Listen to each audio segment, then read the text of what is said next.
মানুষ যদি back pain থেকে মুক্তি পেতে চায়, সে যদি চায় যে তার স্পাইনাল কর্ডের রোড পারফেক্টলি থাকবে, তার হাড্ডির প্লেটগুলো বরাবর থাকবে, এই প্লেটগুলো একটার পর একটা ভাবে বসানো আছে, প্লেট পেছনে মেরুদণ্ডে, এই প্লেটগুলো যদি একটু নড়ে যায় তাহলে স্পাইনাল কর্ড বাঁকা হয়ে যাবে।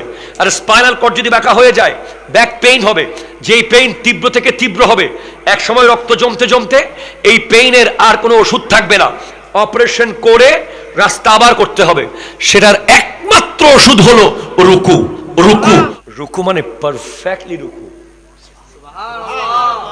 একটু করে এমন রুকু না, একটু করে মাটি কেমন দেখলেন এই রুকু না, সোজা আপনি স্পাইনাল কর্ড এর যে রোড মেরুদণ্ড, এটাকে আপনি এভাবে বাঁকা করবেন যাতে প্রত্যেকটা প্লেট আলাদা আলাদা করে ফাঁক হয় এবং রুকু থেকে উঠতে উঠতে আপন জায়গায় সেট হয়ে যায়। কোমর ব্যথা আছে না নাই? আছে। ঘাড়ের ব্যথা, এই ব্যথাটা মূলত কেন হয়? কারণ তাদের স্পাইনাল কর্ডটা একেবারে সরু জায়গা দিয়ে যাচ্ছে, চিকন নলের মতো। এখানে হাড্ডি যদি একটু বেশ কম হয়ে যায়, ওটা সোজাসুজি আর ওটা চলাচল করতে, ওখানে ব্লাড সার্কুলেশন পারফেক্টলি হয় না, এজন্য ব্যাক পেইন শুরু হয়ে যায়। অনেক মা বোনেরা নামাজ না পড়ার কারণে এই ব্যথা অনুভব করে, ঠিক কিনা কথা জোরে বলে। যদি রুকু ঠিকভাবে করা হয়, পারফেক্টলি রুকু করা হয়, তাহলে স্পাইনাল কর্ডের যেই রোড আছে, যেই রোড দিয়ে স্পাইনাল কর্ডটি চলে গেছে, যেই রোডে কোনো বাধা আসতে পারবে না। এখানে হাড্ডির এরকম বড় বড় প্লেট আছে, প্লেট, হাড্ডির প্লেটগুলো যদি একটু এদিক সেদিক হয়ে যায়, ওই কর্ড বাঁকা হয়ে যাবে। বাঁকা হয়ে গেলে ওখানে প্রচন্ড পেইন করবে, পেইন কিলার খেয়ে খেয়ে কয়েকদিন থামানো যাবে, তবে এক সময় অপারেশন করে ওটা সোজা করতে হবে, না হলে এই ব্যথা কখনো যাবে না। এই ব্যথার একমাত্র ওষুধ হলো রুকু ঠিকভাবে করা। অ্যাপ্রোপ্রিয়েট রুকু নাই।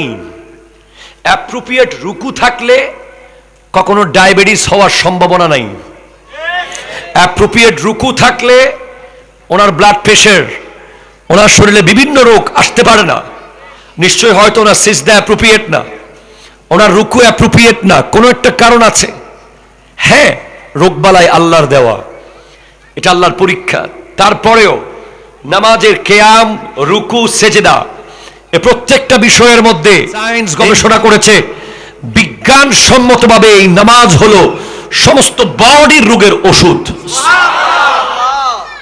যেই ব্যক্তি নিয়মিত 5 ওয়াক্ত নামাজ পড়ে, পারফেক্টলি রুকু করে, সোজা পিঠ সোজা, একেবারে সোজা থাকবে।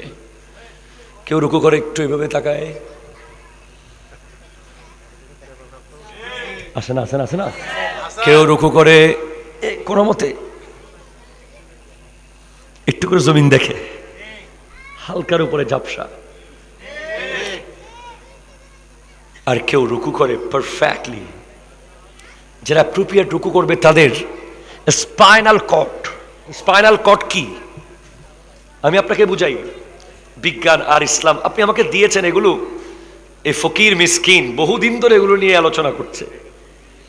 স্পাইনাল কর্ড হলো আমাদের মেরুদণ্ডের ভিতর দিয়ে একটা শিরা আছে, মেরুদণ্ডের ভিতর দিয়ে একটা শিরা বা রগ, যেটাকে বলা হয় মেডিকেল সায়েন্সের ভাষায় স্পাইনাল কর্ড।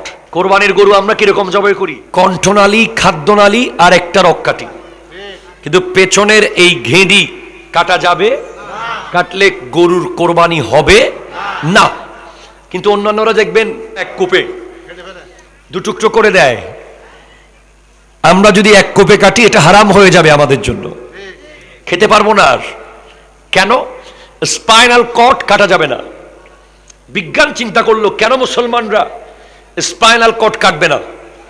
কেন হিন্দু, বৌদ্ধ, খ্রিস্টান বা অন্যান্যরা ডিরেক্ট কাটছে, ইসলাম কেন কাটতে মানা করে দিয়েছে?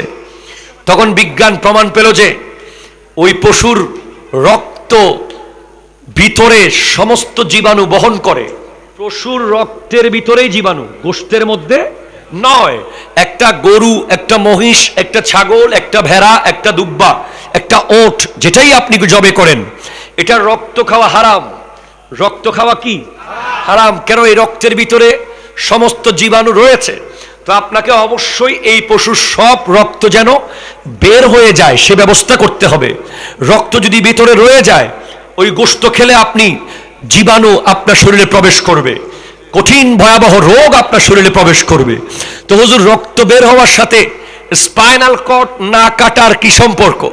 হ্যাঁ, যখন স্পাইনাল কর্ড কাটে না, মানে মেরুদণ্ডটা কাটবেন না, তখন পশুর ব্রেইন ওই কর্ড এর মাধ্যমে, ওই শিরার মাধ্যমে ব্রেইন তার ফুসফুসকে একটা সিগন্যাল দেয়। আপনি তার খাদ্যনালী কেটেছেন, তার কণ্ঠনালী কেটেছেন, আর একটা রগ কেটেছেন, কিন্তু পেছনের যে হাড্ডি মেরুদণ্ড এটা পুরো রয়ে গেছে। এটার ভেতর দিয়ে একটা কর্ড আছে, খুব সেনসিটিভ, খুব সেনসিটিভ। ওই স্পাইনাল কর্ড রয়ে যায় বরাবর। ব্রেইন ওই কর্ডের মাধ্যমে ফুসফুসে সিগন্যাল পাঠায়। ফুসফুস তখনও পাম্প করতে থাকে, আর ফুসফুস পাম্প করার কারণে গরুর সমস্ত রক্ত সে তার অন্য রগ দিয়ে বের করে দেয়। রক্তগুলো সব বের হয়ে যাওয়ার পর ওই পশুর গোশত আপনার জন্য হালাল হয়ে যায়, যেহেতু রক্ত সব কি হয়ে গেছে, বের হয়ে গেছে। কোরবানির পশু, গরু, মহিষ, ছাগল, ভেড়া, দুব্বা ডিরেক্ট কেটে দুই টুকরো করলে খাওয়া যাবে না, এটা গোশত হারাম হয়ে যাবে। আর সায়েন্টিফিক্যালি প্রমাণিত হচ্ছে, পিছনের হাড্ডি যদি রয়ে যায়, স্পাইনাল কর্ড যদি রয়ে যায়, ওই পশু আমাদের জন্য খাওয়া জায়েজ এবং বৈধ।